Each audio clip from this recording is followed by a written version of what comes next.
7.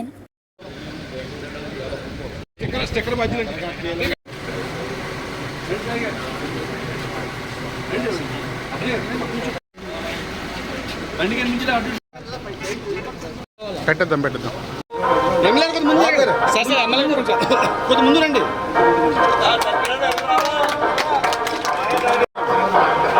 అక్కడ నుంచి బొమ్మడదు బాగుంటారు, ముందు రండి. మనవారు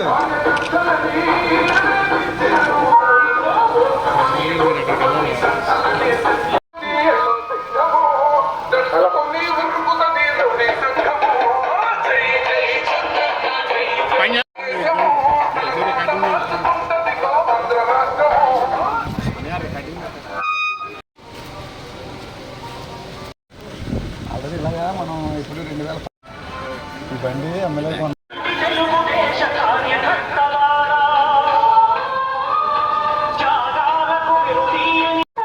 సుపరిపాలనలో తొలి అడుగు జగ్గంపేట నియోజకవర్గం.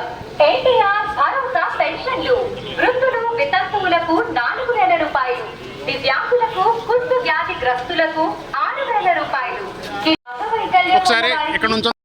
ఏర్పాటు చేయబోతున్న భాగస్వామ్యంతో తొందరలో జగ్గంపేట నియోజకవర్గం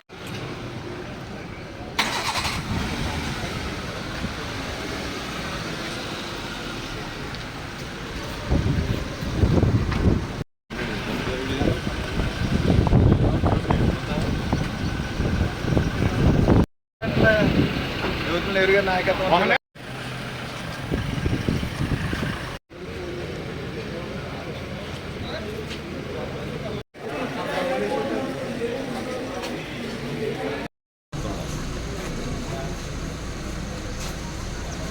ఈ సంవత్సర కాలంలోనే ఇటు అభివృద్ధిని అటు సంక్షేమాన్ని జోడెడ్ల బండిల సమాన స్థాయిలో నడిపించుకుంటూ ముందుకెళ్తున్నటువంటి సందర్భం ఉంది. అందుకోసమే మళ్ళీ సంవత్సరంలో మనం ఏం చేయాలి, ఇంకా చేయాల్సినవి మేము చేస్తానన్నా ఇంకా చేయాల్సినవి ఏమున్నాయి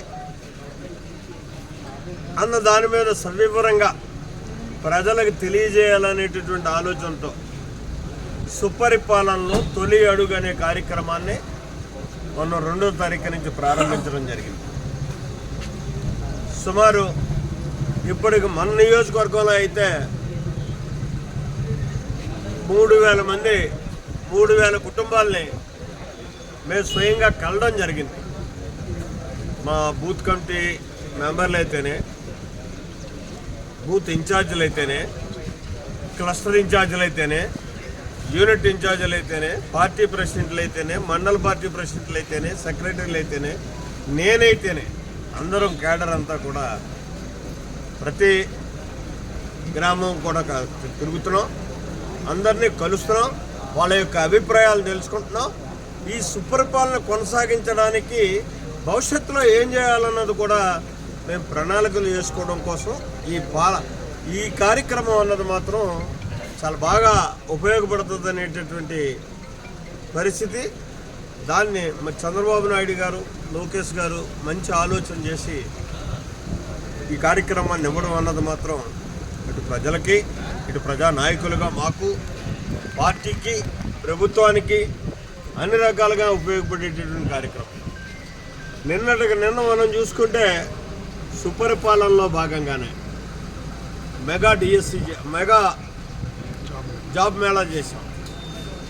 1,447 మంది అక్కడికి ఉద్యోగాన్వేషణ కోసం వస్తే అందులో 800 మంది సెలెక్ట్ అయ్యారు. 20 కంపెనీలు వచ్చాయి. 20 కంపెనీలు కలిసి 800 మందిని సెలెక్ట్ చేసుకున్నారు. ఇది తెలుగుదేశం పార్టీ యొక్క ఆలోచన విధానం. నిత్యం ప్రజల్లో ఉంటాం, ప్రజా అవసరాలు తీర్చుకుంటాం, ముందుకు పోతాం అండి. విమర్శించడం కాదు గొప్పతనం, చేసేదాన్ని చూసి నేర్చుకోండి. భవిష్యత్తులో మీరు కూడా ఎలా చేయాలో ఒకవేళ మీకు ఏమన్నా అవకాశం కానీ ప్రజలు ఎత్తే ఆ పరిస్థితి ఉండదు. ఎందుకంటే ఇక్కడ తెలుగుదేశం పార్టీయే కాదు, కూటమి చాలా సమన్వయంతో చక్కగా నడుచుకుంటూ ముందుకెళ్తున్నటువంటి పరిస్థితి ఉంది. మరి ఆ పరిస్థితుల్లో మళ్ళీ ఇక్కడ ప్రజలు కూడా ఆలోచన చేసుకోవాలి. మీతో నిత్యం మమేకమై ఉండేటటువంటి పార్టీ రాష్ట్ర పరిపాలన చేసినట్టయితే మీకు అనుకున్నవన్నీ సాధించడానికి అవకాశం ఉంటుంది. ఏదో ఒక 5 సంవత్సరాల్లోనే మనం అద్భుత ఫలం మార్చలేం. ఇది కనీసం ఏ ప్రభుత్వం అయినా సరే 3 పర్యాయాలు ఉంటే గణనీయమైనటువంటి మార్పులు ఈ రాష్ట్రంలో వచ్చేటటువంటి పరిస్థితులు ఉంటాయి. అది కూడా ప్రజలు ఆలోచన చేయాలి, ప్రజలు నిర్ణయాలు తీసుకోవాలి. మీతో ఉండేటటువంటి పార్టీ ఏంటి, నిత్యం మీ అవసరాలు తీర్చేటటువంటి పార్టీ ఏంటి అన్నది కూడా మీరు చూసుకోవాలి.